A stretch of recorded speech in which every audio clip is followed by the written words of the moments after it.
Hello and अस्सलाम वालेकुम। आज हम जिस मौजू पे बात करेंगे वो ये है कि अक्सर वालिदैन हमारे पास ये कंप्लेन लेके आते हैं कि उनका बच्चा जो है वो मट्टी खाता है और खाने की तरफ वो कम जाता है। जो सबसे मेन गलती वालिदैन करते हैं वो एक तो ये है कि जब बच्चा छोटा होता है तो माँ का दूध नहीं पिलाते, जो कि एक मुकम्मल ग़िज़ा है एक बच्चे के लिए।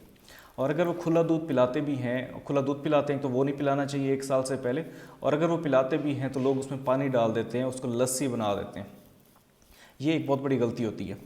6 माह की उम्र से बच्चे को ठोस ग़िज़ा शुरू करानी होती है और दूध को कम करना होता है। यहाँ पे वालिदैन ये गलती करते हैं कि ठोस ग़िज़ा या तो शुरू नहीं कराते या प्रॉपर उसको ठोस ग़िज़ा नहीं देते, दूध को कंटिन्यू रखते हैं और जो उसके फिर मसले मसाइल के साथ आते हैं। जो माँ का दूध है वो बदलता रहता है बच्चे की ज़रूरियात के हिसाब से। जो पहले दिन माँ का दूध निकलता है वो रिच होता है एंटीबॉडीज़, इम्यूनोग्लोब्यूलिन्स, और जैसे जैसे बच्चे का वक्त बदलता रहता है, बच्चा बड़ा होता जाता है, माँ के दूध की साख्त चेंज होती रहती है।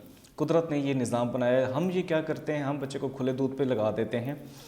बाद में बच्चे हमारे पास आते हैं जी, बच्चे का रंग पीला हो गया है, थकन का एहसास हो गया, इन कंप्लेंट्स के साथ आते हैं। जब हम टेस्ट करवाते हैं तो पता चलता है बच्चे में खून की कमी है और ये तमाम अलामात होती हैं। माँ का दूध पिलाएं बच्चे को 1 साल तक, तो हर सूरत 2 साल तक वैसे पिलाना चाहिए, और खुला दूध 1 साल के बाद शुरू करें।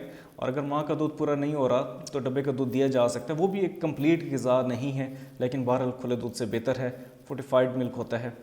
तो ये कुछ एहतियात है जो वालिदैन को करनी चाहिए। शुक्रिया।